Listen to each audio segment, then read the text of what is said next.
Nevada, the great silver state and the gold. New tales of Nevada, the stories, people working hard to make a home. Old tales of Nevada.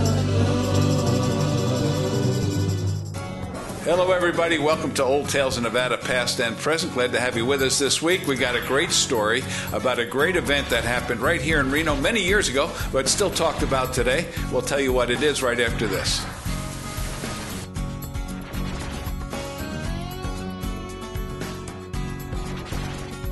Hi, I'm Hugh Roy Marshall from the Marshall Mint, Virginia City and Reno, Nevada. Come to introduce you to the Let 'em Run Wild Horse Mustang series, which depicts the wild Mustangs herd running free, mare and its foal, the wild Mustangs fighting for love. These ingots are a limited edition double-struck product on 1 troy ounce 3-pine silver and are only available at the Marshall Mint, Virginia City or Reno, Nevada. Get your piece of history today.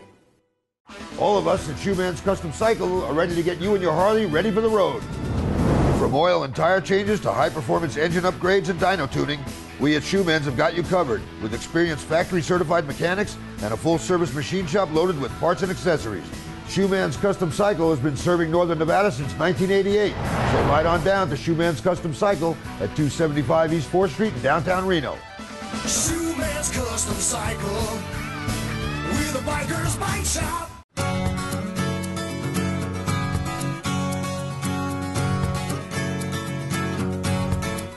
Welcome, everybody, to Old Tales of Nevada, past and present. I'm John O'Brien, the host of the show, and with me, as usual, Hugh Roy Marshall, our executive producer and funder of Old Tales of Nevada.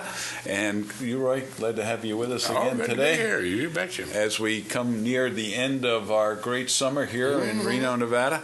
We have a special guest today, a good friend of the show, Andy Barbano. Yeah. And Andy is now currently the VP of the Reno Sparks NAACP.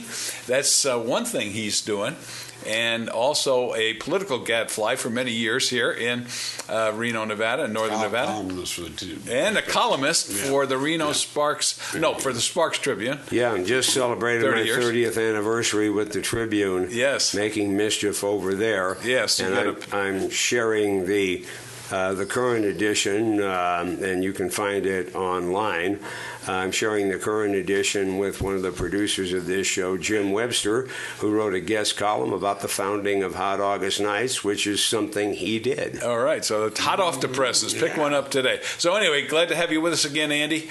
And we were going to talk about a number of things that you're doing currently, but as the show progresses, we're going to talk about that great event that happened back, you know the year. 1910. 108 years ago and change. Yeah, Johnson Jeffries. The fight of the century. The fight of the century. Still considered that way today. Yeah. And we'll find out why as we get into the show later. But always we go to you, Roy. Roy is the one who came up with this great idea for Old Tales of Nevada, past and present, and then he had a reason behind it. So we're going to turn it over to you, Roy. Tell us why we do the show. Yeah, you betcha. Well, we do the show because all of us in life make a mark on this earth, and some a very deep one and some not so deep. But we're all plowing the seeds of our destinies on this earth in such a way to help other people. But for those that get commended in a community like ours, we like to commend the people that have really made a substantial commitment in the area, and are giving money. That's right. Yeah, and there have been a lot of those too. Actually. Oh yeah, and I personally moved the state of Nevada by its great importance in the United States as the beginning payback to France, Germany, and England after the Civil War for monies that we owed them, or we might have become France, Germany, and England. Yep. So that's one great thing we did. And then also the Carson City dollar from the Comstock Silver and Gold gave us our first unit of monetization that now is all over the world. Yeah, that's right. Yeah. But because that before that they were using 6 bits and 2 bits and 4 bits. They had no change for the gold coins. Exactly. Yeah, that's right. Yeah. In fact, we were just down there doing a show at the Mint. in Carson City. And what a great story that is. It only was in operation for about 34 years, something like that. But a lot of great coinage out of there that's still worth a lot of money today. It really is. Yeah. So you're up there in the Comstock. Tell us what's going on up there with your mining activities, for one thing. Well, we found what appears to be a very major platinum deposit.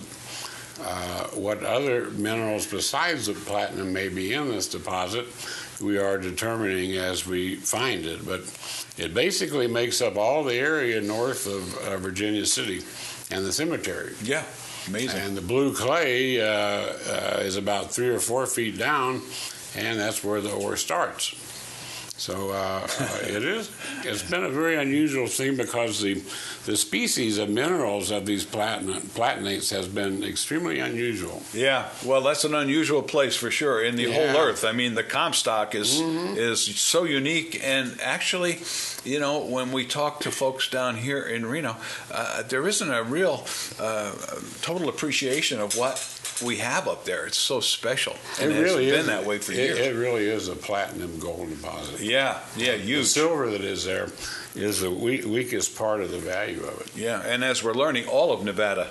That brings back a lot of memories for me. Yeah. In the 1970s, there were some people here in Reno who thought they had found a major platinum deposit by Topaz Lake, and patented some claims up there. And I had one of my jobs was to research the smelting and refining of platinum, and you had to go back almost 100 years to be able to properly assay that ore. So I don't know that platinum is harder to get out of the to process these days than it was 100 years ago, but it is the rarest of rare metals, and I don't remember ever hearing of any platinum deposits up on the Comstock. Well, that's what very day. That's what we're discovering with the Marshall lode is the possibility of quite a bit of platinum up there. Uroy is the forerunner in discovering it up there. It's always been there, but people haven't identified it before. Yeah, These have all been plastered by the action of being stuck in the clay. These are this is actual platinum ore? Yeah, this is actual platinum ore right from the area there. But there are very, very large quantities of platinum available in 4 different units. The one unit appears to be the Big Bonanza unit that runs from the head of 7 Mile Canyon all the way back to the Golden Curry. Wow. So it's a little different than what they thought. I have 2 rocks on my patio that I've had for over 40 years that were supposed to be platinum ore from the big Topaz Bonanza strike. Oh. And they look nothing like that, which tells you why there's never been a platinum mine up by Topaz Lake. Right. Because they look like just regular gray rocks rather than those sparklers Uroy just showed. Yeah, that's for sure. That's for sure. So anyway, that's what Uroy's doing up there. And Uroy also has the Marshall Mint, and we're getting really... That's the order from down in Goldfield. We're getting real close to opening up that store in the Reno Town Mall, right, Uroy? Yep. So you'll be able to see this stuff in his display cases. My there. platinum rocks, which the guy who gave them to me said these are worth $50,000 a piece. They're on my patio. That look nothing like this. Nothing like that. Nothing like this. This is much more easier to see the mineralization, but it has an interesting form that it almost looks like a little lightning. Yeah. Little silver lightning deals running through it, or it forms platelets of platinum on the exterior of it. But seems to be the same unit down in Goldfield as what's up at Virginia City. So now you're going to have all this at your new store, right? Yeah. So we can take a look at it close up instead of just looking at it here on TV. Yeah. Is it harder to refine platinum today? Is it more expensive to get platinum out of the ore than it is gold or silver? That's one of the things I learned back in the 70s, that it was a much more tedious process. Much easier than any other type of a metal to produce from. Platinum is easier. Yeah, the reason being is that it can only be done by gravity separation. I see. You don't have to use mercury and all all you that have to do other is stuff. pan it, and basically you have the platinum. Yeah. All right. Well, a lot of good things happening up there. The Marshall Mint's going to open up in October over there at the Reno Town Mall. We still got the Silverland Inn and Suites up there for your overnight stay or vacation. What's that reservation? Yeah, 847-4484. All right. Make sure your honey on a nice little holiday. It's beautiful up there at nighttime. Oh, with the stars. You're talking about the stars. The stars, sure. Yes, there's plenty of them up there. Getting back to you now, Mr. Barbano. VP of the Reno Sparks NAACP. Now, I've been a member over 20 years and vice president for the last 8. So you're telling me something new. I didn't know that that was multiracial in configuration. Is that if you look at an average NAACP meeting, most of the attendees at one of our meetings, monthly, second Thursday of every month at Northern Nevada Hopes, most of the attendees are not African American. Oh, really? I did not know that. See, so I just learned something here. Our African American population here in Northern Nevada is only about 3%. Right. And we've got several hundred members, but you can't build a branch of the NAACP if all you have is African American members. And this branch has been around since the year before I was born, 1945. Oh, no kidding. So as VP of the NAACP, what duties do you carry? Well, I do the website. I'm the political action chair, and I'm the chair of this year's fundraising dinner, the 73rd Annual Freedom Fund Awards Banquet at the Grand Sierra Reno on September the 29th. Okay. And we will be giving away copies of this show to anyone who buys a $30 annual membership. All right. So you're going to help us sell new memberships to new members at that event. Wow. And I guarantee that a good time will be had by all. Well, you always put on a good time. I expect to see you there. What's the Cesar? Tell me about Helen that we had on the show a couple of times. Oh, Helen. Oh, yeah, Helen Tomsell, of course. She's part of that NAACP, too, I'm sure. Helen Tomsell. You know her? She lived out of the Black Springs. And her brother was Jojo Townsell? Who played on the Jets, you know. Yeah. They came right from Black Springs over here. I just saw Jojo Townsell. He spoke at the funeral of the NAACP matriarch Dolores Feimster. Oh, okay. There was no church in this region big enough to hold her memorial service. Wow. We, thanks to Commissioners Kitty Jung and Bob Lucy, we got the convention center, and we had almost 2,000 people. Fantastic. And Jojo Townsell delivered one of the eulogies about Dolores Feimster, who spent decades as a counselor at Hug High School. Wow. He asked everybody in the audience who'd ever been a student at Hug to please stand. This was an NFL All-Star, Jojo Townsell. Yeah. He asked them all to stand, and they sang the Hug High fight song in honor of Dolores. Oh, wow, that's wonderful. So very busy man as far as the NAACP,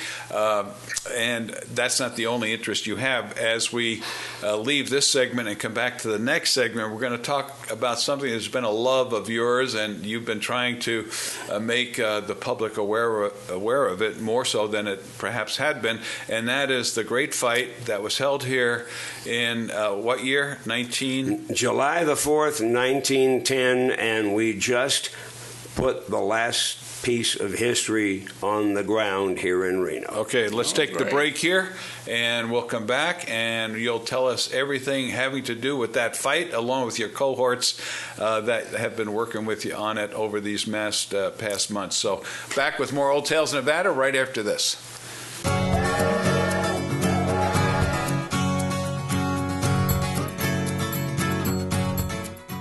Hey everyone, Dave Asher here, introducing you to our new store, the Nevada Marketplace, in the Reno Town Mall. Anchored with the Buy Nevada First gift shop, we've added over 60 micro shops, giving locals a place to set up their dream store. We are now 20,000 square feet strong, supporting over 250 local merchants with all things made in Nevada and more. We have more locals in one place than anywhere in the state, ready to help you find that perfect gift. We're open every day with easy parking at Peckham and Virginia. Go to buynevadafirst.com, your source for all things local. Hi, I'm Paula. And I'm Dan. We're the producers of the Tanner's Marketplace Antiques and Craft Shows at the Livestock Event Center on Wells Avenue. I'd also like to tell you about our everyday location. We're at Somewhere in Time on South Virginia Street. We're Antique Antiques, booth number 46. You'll find paintings by Nevada artists, collectible glass, vintage jewelry, Native American jewelry and baskets, antiques, and unusual to unique items. Find it all at Antique Antiques inside Somewhere in Time at 1313 South Virginia Street. Come see us. Somewhere in Time is the place to find what will be treasured for all time. Die-cast models, vintage and antique furniture, Fenton glassware, toy trains, neon, home decor, unusual collections throughout the store at Somewhere in Time in Reno. Somewhere in Time is the place to find what will be treasured for all time. Die-cast models, vintage and antique furniture, Fenton glassware, toy trains, neon, home decor, unusual collections throughout the store at Somewhere in Time in Reno. There's never been a female elected sheriff of Washoe County, and I believe it's time. I'm a retired sheriff's office captain with 26 years experience, 20 of those years in leadership positions. I have more earned leadership experience than anyone else in the race, male or female. Sex trafficking, mental health, overcrowded jails, domestic violence, substance use disorders impact our community. I understand our needs and will implement programs that work. I'm Heidi Howe, open to the future, not stuck in the past. We're back here in Old Tales of Nevada, past and present. We're talking with Andy Barbano, who has many interests here in Reno, but one of his most interesting works of recent times is the Johnson-Jeffries fight that was held here in 1910. To get us started on this, we're going to bring back a segment that we had over at the Nevada Historical Society with Guy Clifton, who explained the setup for the fight and the fight itself. So let's look at that segment. We're back here in Old Tales of Nevada, past and present, and with me now is one of our most famous writers here in Reno, a newspaper guy, but Guy Clifton is with us here in the Reno room at the Nevada Historical Society. And Guy, welcome to the show. Thanks. Great to be back. Yeah. Everybody might remember Guy from the Reno Gazette days. You were there for how long? That's right. I'm a former newspaper guy. I was there for 22 years. 22 years. Been in the newspaper business over 30, but now I work for the state of Nevada at the Department of Tourism, and I get to promote the museums and history and the Nevada Arts Council and the Nevada Indian Commission. Yeah. What an exciting job. I mean, what a transition for you. It's a great job. Yeah. Now, when you were at the Gazette, what kind of articles did you write? What were you doing over there? What was your... I did just about everything over the years. I started in the sports department and covered a lot of different events that way. And then, but mostly I focused on people-related stories. Okay. So you wrote features? Human interest features. That's probably my favorite. Was it a daily thing or was it a weekly thing or what? Well, you're always working on a story. Always working on a story. But how often was it published? Every day? It just depended. Yeah. Usually they'd let you... 3 times a week. Oh, that's good. Whenever you were ready, they would do it for you, huh? Right. Well, that means you had some power. Not at all. So you went through some ownership changes there too, didn't you, huh? No, the newspaper's been owned by Gannett the whole time. Oh, has it been? I thought it changed ownership. Maybe I think of editors that it yeah, went it's in. been through a few different editors. I got to work with some great ones, and that was a lot of fun. Yeah, who was the one that was there for so many years that, man, I can't remember his name now, but he's had the big house on Mount Rose Street there. Oh, Rollin Melton. Yeah, Rollin, yeah. He was editor, wasn't he, there? He was the editor long before I got there back in the 60s, and he was just kind of a columnist and contributor for his later years, but certainly one of my favorite people in the world. That's what I understand. Friends and mentors. Yeah, wonderful guy. And we always competed with the newspaper. I was at Channel 8, and you were the newspaper. And I'll tell you what, the newspaper was the big kahuna back in those days. Absolutely. It was the Reno Gazette people would hardly talk to us, TV people. We were like, the bourgeois. I think the worm has turned. The worm, it looks like it has, that's for sure. That's right. Well, anyway, we're here to talk about Reno history, and like you were just mentioning, you wrote sports in the paper for quite a while, and I know you have a great interest in the history of sports in Nevada, and we probably couldn't find a bigger event in Reno history than the fight that happened back early in the century, and that was between between who? Tell us who that was. Absolutely. Well, it took place July 4th, 1910, and what it was the heavyweight championship fight between Jack Johnson, who was the first black heavyweight champion, and Jim Jeffries, who was the former champion who had retired undefeated a few years before, that got lured out of retirement because American society at the time didn't want to accept a black man as the world champion. Ooh, yeah, So, a lot of prejudice back in those days, huh? Yeah, so it was an interesting story how Reno came to get the fight, and originally it was intended to be held in San Francisco. Oh, okay. But boxing was illegal at the time in most of the country. Prize fighting was illegal. It was frowned upon, and California, at the last minute, California's governor said, "You're not going to hold this fight here." This fight scheduled for July 4th, 1910. Okay. In mid-June is when California's governor said, "You can't have it here in Emeryville. You have to find a new location." So that Tex Rickard, that's the picture we see right here, who was the fight promoter he was actually from Goldfield. Okay. Goldfield. And how about that? He had promoted a big fight there in 1906, the Gans Nelson fight that was real famous, that he put $28,000 in gold coins in the window of his northern saloon to get publicity for the area. Wow. And do that. So he was the promoter of Johnson Jeffries. So he had to scramble to find a new location. And because he had a stadium almost built in Emeryville, he was able to truck a lot of that lumber up to Reno on the train and rebuild a stadium in less than 2 weeks. Amazing. To be able to hold this fight here. Governor Denver Dickerson at the time of Nevada guaranteed that he would not stop the fight. So Nevada became the obvious place to have it. They rushed it here. The attention of the world was focused on Reno because it was, Jim Jeffries was seen as the great white hope to take the world championship back. Wasn't that the white race? And, yeah. And there were many people, Jack London among them, after Johnson had won the title down in Australia a couple years before, who said Jeffries has to come out of retirement and reclaim this. And so there was probably more hype for this fight than almost any other event that had ever been held in Reno. Wow. The media came from all over the country.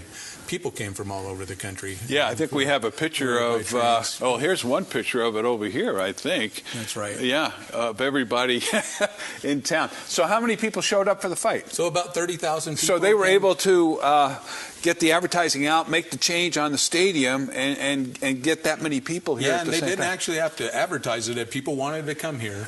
So it was a deluge of people coming to Reno. They had set up tents in Idlewild Park. They brought in extra train cars that they parked at the yard in Sparks, and people were sleeping on train cars. There were stories about the restaurants that were so packed that the dishwashers couldn't keep up. So there were stories that instead of washing the plates, they just scraped the food off and served up the next meal. Yeah. So it was a crazy time for the town. For how many days?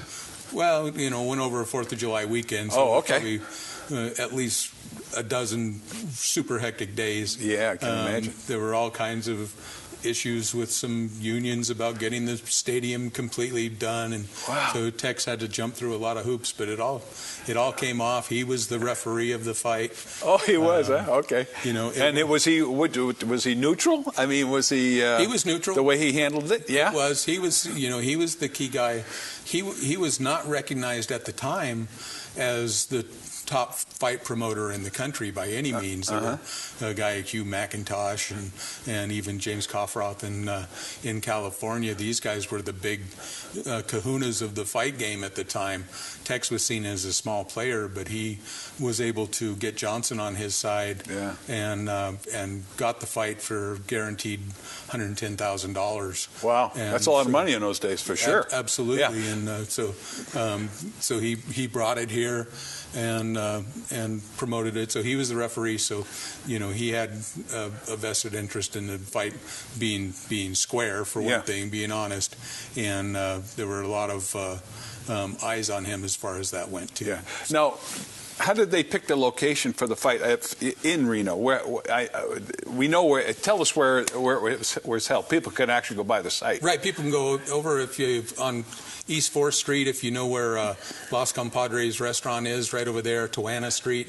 It's right there, the Ironworks yard. Martin Ironworks, I think, is it? Yeah. One of those Ironworks. Reno Ironworks, one of those. And that's where the stadium was built. Yeah. And there'd actually been a championship fight held there in 1905 that Jim Jeffries, who fought in 1910, was there. He had retired.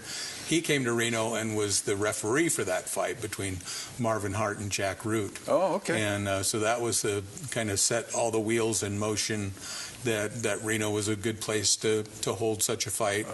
Wow. And so it was, the fight itself was kind of a snoozer where Johnson, Jim Jeffries had to come and he had retired down to his farm in Southern California and had gained a lot of weight. He was over 300 pounds, and he had to lose over 100 pounds just to be able to come fight in this. And he was in good shape, but Johnson was in the prime of his career. Is this a pretty good depiction of the fight? No, it's not even close. This is a newspaper that came out from France. This just shows you the international attention. I see. Yeah, that was paid to this fight, and there's some stereotypical pictures of who they thought might be in the crowd, like a cowboy and a dude in his fancy hat, and a Chinese worker with his pigtail and stuff like that. Yeah, that was not the crowd. If you see the actual pictures of it, it's all the guys. There's some here. Yeah, look at this. In their sun hats and wool suits and everything. And this must be Virginia Street, I would imagine, that we're looking at there, huh? Maybe 1st and 2nd, or Virginia and 2nd Street. That's down near the train. Where the train tracks down, Commercial Road down that way. All right, very good. Well, you can see all these pictures if you come here to the Reno Room and check it out. So how many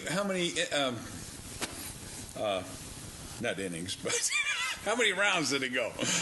It went to the 15th round. 15th round. And Johnson really dominated the fight the whole way, and kind of just punished Jeffries and made fun of him in the ring a little bit, and it ended up with Jeffries' managers throwing in the towel. They didn't want to see him get knocked out after he had already been knocked down a few times. Yeah. So the fight itself wasn't that exciting, but it also led to there were race riots around the country. The public reception of Johnson winning didn't go over particularly well. Wow. There were race riots throughout the country. It was one of the fights where there were films made of it, and they had banked on making a lot of money from showing these films later, and they were outlawed. They couldn't be shown because the black man had won. Wow. And so it created a really ugly time in the aftermath of it. Right. So it wasn't until probably almost a decade later that boxing really came back to the forefront as Tex Rickard led it, but he took it away from Reno and to the population centers of New York. He became the general manager of Madison Square Garden. No kidding. Got hooked up with Jack Dempsey, and he promoted the biggest fights really in the world until these most recently are making a lot of money. Amazing.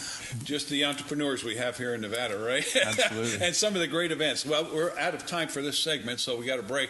But Guy, thanks for bringing this to life for us, because we've heard about this fight. We've seen the location of it, but we've never really had the details. So we appreciate you bringing that to us. My colleague Ray Hager and I wrote Johnson Jeffries' Dateline Reno, which is a book about how the two Reno newspapers of the day covered the fight. And you can pick that up. All right, thank you again. Guy, we'll be back with more Old Tales in Nevada right after this.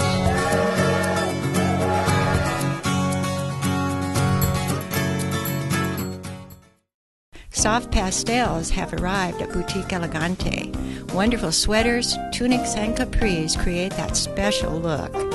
The colors of summer in fabulous combinations, this and so much more at Boutique Elegante. Soft pastels have arrived at Boutique Elegante. Wonderful sweaters, tunics, and capris create that special look. The colors of summer in fabulous combinations, this and so much more at Boutique Elegante. Hi, I'm Chris from Past Time at Somewhere in Time. Are you looking for that one-of-a-kind gift that you can't find in the big department store? I have something for all occasions. Got stuff? Need to know whether or not it has value or how to sell it? We can help with that too. Come and see me Tuesday or Wednesday at Pastime in Somewhere in Time at 1313 South Virginia Street in Reno. Just ask for Chris. Deluxe Travel, locally owned and operating since 1991, is the home for travel to Mexico and Central and South America. The crew at Deluxe Travel is bilingual, trustworthy, thorough, and caring. They will do everything possible to make your dream vacation the best it can be. Now is the time to book for winter travel, so stop by the office at 100 California Avenue or call 686-7000. You can also check us out on our website at deluxetravelLTD.com. At Deluxe Travel, we sell dreams. Come in and plan yours. Hi, I'm Paula. And I'm Dan. We're the producers of the Tanner's Marketplace Antiques and Craft Shows at the Livestock Event Center on Wells Avenue. I'd also like to tell you about our everyday location. We're at Somewhere in Time on South Virginia Street. We're Antique Antiques, booth number 46. You'll find paintings by Nevada artists, collectible glass, vintage jewelry, Native American jewelry and baskets, antiques and unusual to unique items. Find it all at Antique Antiques inside Somewhere in Time at 1313 South Virginia Street. There's never been a female elected sheriff of Washoe County, and I believe it's time. I'm a retired sheriff's office captain with 26 years experience, 20 of those years in leadership positions. I have more earned leadership experience than anyone else in the race, male or female. Sex trafficking, mental health, overcrowded jails, domestic violence, substance use disorders impact our community. I understand our needs and will implement programs that work. I'm Heidi Howe, open to the future, not stuck in the past. We're back here for our third segment of Old Tales of Nevada, Past and Present. That was a great segment we just watched. It gave us a great historical about the fight in 1910 between Johnson and Jeffries. And so on August 10th, you were in Moana, on Moana Springs. Moana Pool used to be there. There's not much there but soccer fields now. They say they're going to rebuild it, but it is now a soccer pitch. Okay. Yeah. So in accord with the show, or in conjunction with this fight, which was very famous, there were 3 sites in the city that were of historical importance. One where the fight actually occurred, and then 2 other areas. And those are the things that we don't really have historical knowledge about, but that's what you and your cohorts like Guy and Hager have been working on together to make that known to the public, correct? Well, this goes back to a friend of mine who passed away in 2016. His name was George Nelson, and he was a boxing historian as well as a longtime member of the United Auto Workers Union.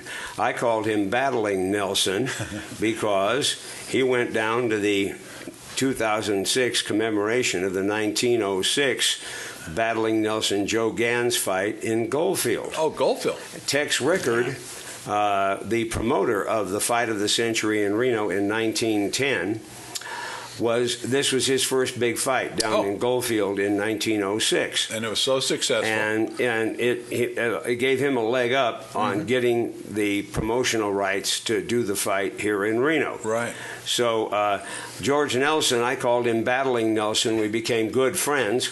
And we promised George when he died that we would complete the triangle. Okay. And there were, up until August the 10th, 2018, there were 2 angles of the triangle complete. Okay. The site of the fight of the century on July 4th, 1910, at East 4th Street and Toano here in Reno. Right, been by many times. Where they're now tearing down the ironworks. That was the site of a hastily constructed wooden stadium for the fight of the century. As Guy showed us and told us. There's a historical marker there now, state historical marker.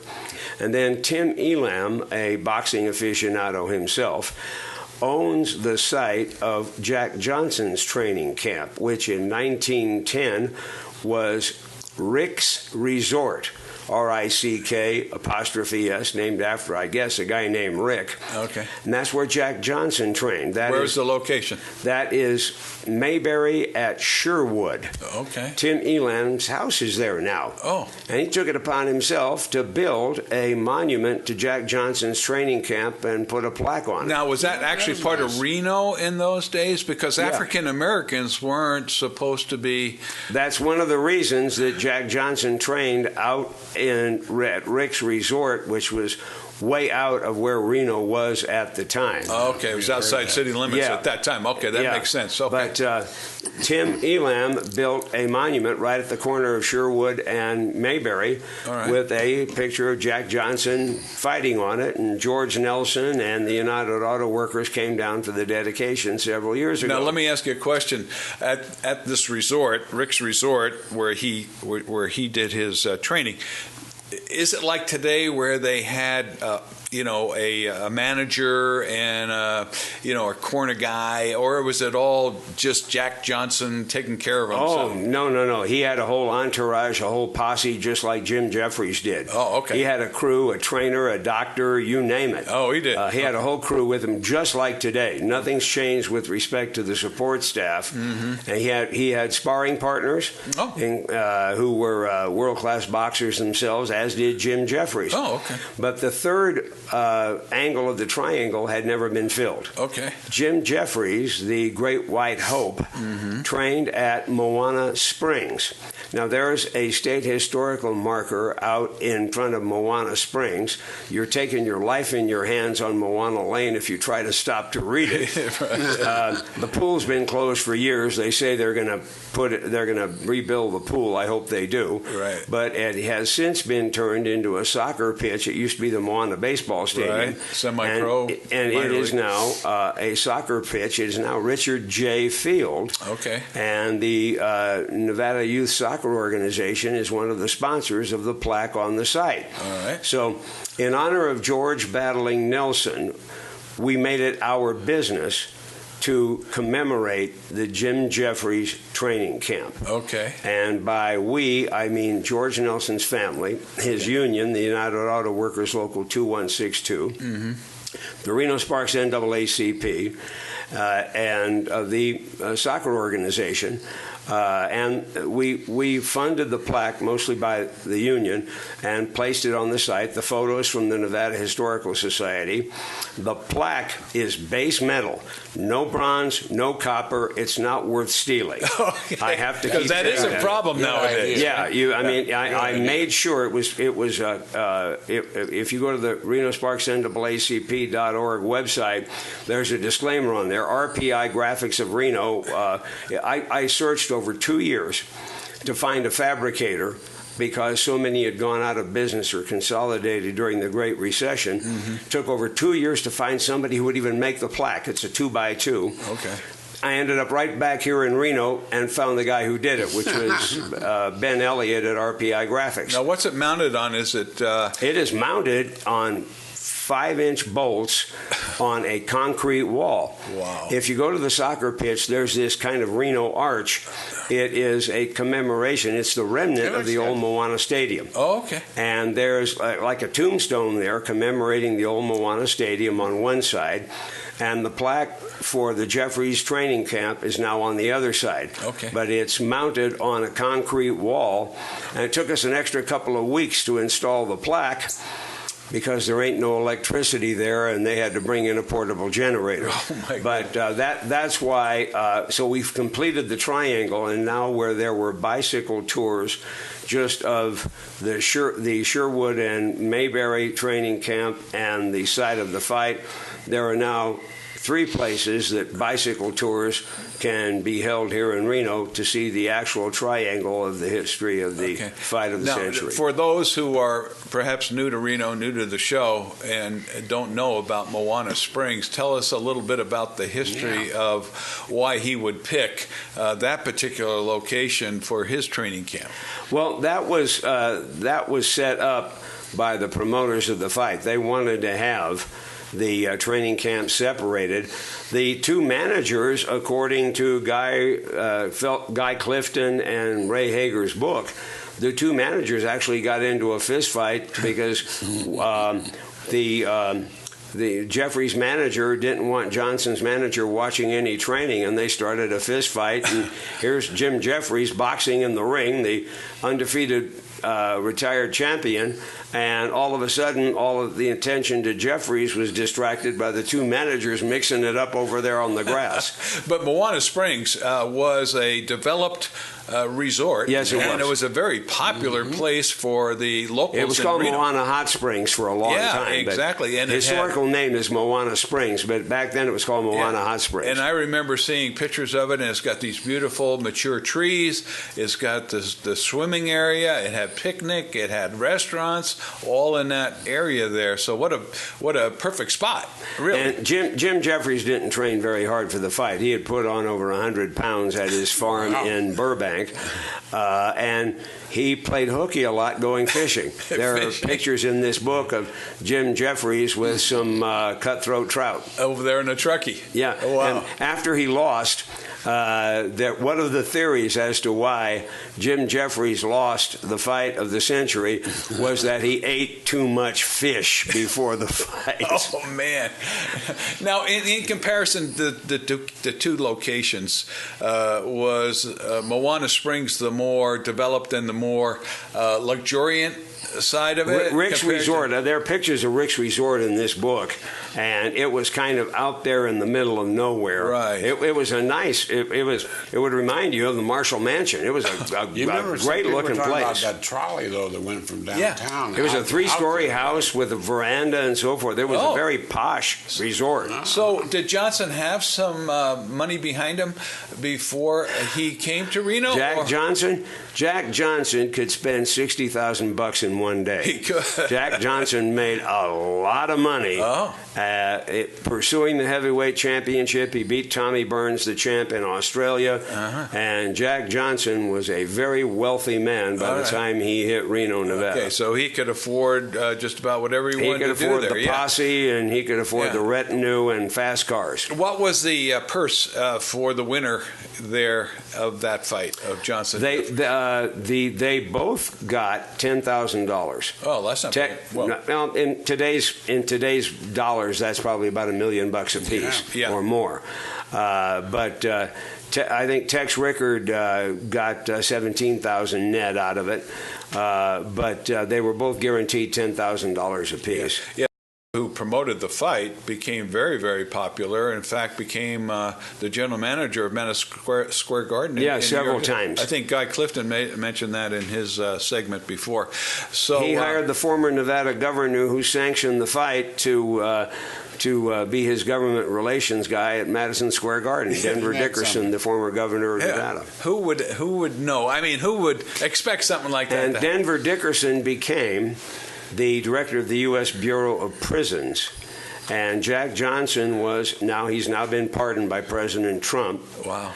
Jack Johnson was wrongfully convicted of the same crime that Chuck Berry, the Rock and Roll Hall of Famer, was convicted on, transporting a woman across state lines for immoral purposes. One of the women he was busted for transporting was his future wife. But it was because, as the title of Ken Burns' great documentary on the fight noted, Jack Johnson had a case of unforgivable blackness.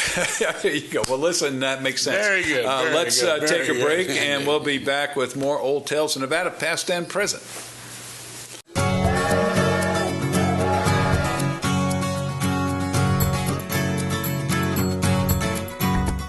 You have got to come and see our bridal designer collection here at Precision Diamonds.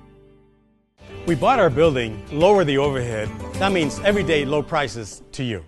Hey everyone, Dave Asher here introducing you to our new store, the Nevada Marketplace, in the Reno Town Mall. Anchored with the Buy Nevada First gift shop, we've added over 60 micro shops, giving locals a place to set up their dream store. We are now 20,000 square feet strong, supporting over 250 local merchants with all things made in Nevada and more. We have more locals in one place than anywhere in the state, ready to help you find that perfect gift. We're open every day with easy parking at Peckham and Virginia. Go to buynevadafirst.com, your source for all things local. Somewhere in Time is the place to find what will be treasured for all time. Die-cast models, vintage and antique furniture, Fenton glassware, toy trains, neon, home decor, unusual collections throughout the store at Somewhere in Time in Reno. All of us at Shoeman's Custom Cycle are ready to get you and your Harley ready for the road. From oil and tire changes to high-performance engine upgrades and dyno tuning, we at Shoeman's have got you covered with experienced factory-certified mechanics and a full-service machine shop loaded with parts and accessories. Shoeman's Custom Cycle has been serving Northern Nevada since 1988. So ride on down to Shoeman's Custom Cycle at 275 East 4th Street in downtown Reno. Shoeman's Custom Cycle with a biker's bike shop. You have got to come and see our bridal designer collection here at Precision Diamonds. We bought our building, lower the overhead. That means everyday low prices to you. We're back here for our last segment of Old Tales of Nevada, past and present. And just to remind everybody who we are, I'm John O'Brien, the host of the show. Roy Marshall, executive producer. Our special guest, Andy Barbano, who currently is VP of the NAACP. Also 30 years at the Sparks Tribune and political guy for many years. Gadfly. With all due respect to Formula One and the San Francisco Giants, politics is my favorite sport. Well, we know that. Absolutely know that. But our focus today, and as we close our show, we're still talking about the Johnson-Jeffrey show, or fight. It was a show. It was a show because many thousands were here for that. But held in 1910, and we're still dealing with it today, still talking about it today, because it had such significance in different ways. And that's what I want to focus on in our last segment is the aftermath of the fight, the significance it brought to different areas of life as we move forward from that fight in 1910. So I'm going to let you tell us how that fight affected the viewers so have seen or will be seeing a shot of the plaque we placed at Moana Springs on August the 10th, 2018. There's one line. I wrote the plaque. There's one line on the plaque that the City of Reno Parks Department eliminated. Oh, really? Probably because they thought I was editorializing. Uh-huh. And the line that was eliminated from the plaque at Moana Springs is that the fight of the century was arguably the start of all of the civil rights movements of the 20th century. Not the women's suffrage movement. It was already ongoing. That was ongoing, yeah. But the NAACP itself, the National NAACP, had only been founded in 1909, the year before the fight of the century. Okay. And the reason that the fight of the century was that, and by the way, it was called the fight of the century back in 1910. That's not a modern moniker hung on the fight. 3 days after the fight, there was a sports writer commentary in the Reno Evening Gazette calling it the fight of the century. And it actually was. First of all, the Comstock Lode built Reno. Many of the institutions that are perpetuated today in Reno, Nevada, the Laborers Union, the Carpenters Union, many labor organizations came down and were established from the Comstock Lode. As Guy Rochin noted, trade unionism in the West started on the Comstock Lode in the 1860s. Yes. And so when the Comstock Lode was diminishing, all of those people started moving to Reno, to Lakes Crossing, and by 1910, Reno was this little whistle-stop town with railroad and river service, and whoever heard of Reno? Right. And whoever heard of General Reno that it was named after? And so when California and a lot of other places around the country wouldn't allow the fight to be held, Tex Rickard, who had promoted the lightweight championship of the world in Goldfield in 1906, scored the big hat trick and got the rights to the fight. Right. And the fight was worldwide. Reno was about 17,000 people in 1910. I haven't seen any estimates who counted crowds back then. The population of the town at least doubled or tripled for the fight. Pullman cars on every rail siding in Reno, people renting out their bedrooms for a hell of a lot of money. Right. And the casinos going nuts. Oh, yeah, there were gambling halls back then, even though gambling wasn't legalized until 1931. So it had a monstrous impact. It put Reno on the map. And the movie and film The Great White Hope were fictionalized versions of the fight of the century in Reno. That was, of course, the film and the Broadway show starred James Earl Jones as the fictionalized version of Jack Johnson. But when The Great White Hope lost to Jack Johnson, and if all of you considering coming out of retirement, don't do it. The whole point of the fight was racism. Prove that we had to prove that a black man couldn't beat a white man. And there were riots across the country. There were lynchings and murders of white people and black people. And there were moves to ban the 15-round film of the fight that was. I heard that. They showed it at movie theaters all across the country. And but it really did kickstart the civil rights movement of the 20th century because and then NAACP branches started to grow after the national organization was established. It's funny. It did affect race relations in the United States, but it didn't do much for Reno as far as their race relations because the African American community could not live in Reno or buy homes in Reno until the late 50s, 60s, into the 60s. Yeah, they described it. Helen Tomsella, who we've had on the show, described Reno as the Mississippi of the North. Mississippi West. Mississippi and West. It still is, baby. Yeah. My late wife was a realtor. Oh. And she had a house listed on Hood. Believe it or not, this is not a put on Hood Avenue up by the university. Okay. Yeah. Boys in the Hood. Yeah. And there are still guys with hoods in with their white sheets here in Nevada today. But she had a listing on Hood Avenue. Yeah. And there's a deed restriction for a lot of homes up there in the old part of Reno. This home can never be sold to any Negro. Wow, it still has it on? Yeah, it's still on the deed. Wow. And so I inquired, can that be removed? And the county clerk said, once that deed restriction is there, even though it's unenforceable, it's part of the record and it's there forever. Wow. So the stigma of racism in Reno still exists. It's still there. We've come a long ways for sure. Oh, yes. We are, I think, my own personal opinion of Reno is a very open community, color or ethnicity. It really doesn't play a big We still role. have our problems, John. The president of the NAACP and myself co-authored a Reno Gazette Journal guest editorial 2 years ago about how the Reno Police Department's entrance exam is biased against minorities. And that wasn't anything we pulled out of the air. That was information we got from the inside of the police department. Oh, wow. And then if you look at what happened in Yerington recently with the black family who had their lives threatened and the bullying cases against the two teenage there's still girls. those isolated cases. You'll find all that information at RenoSparksNAACP.org. But overall, the whole thing with the fight was a plus for the Reno community, don't you think? It put Reno on the map. Right. One university professor wrote a book about boxing in Nevada.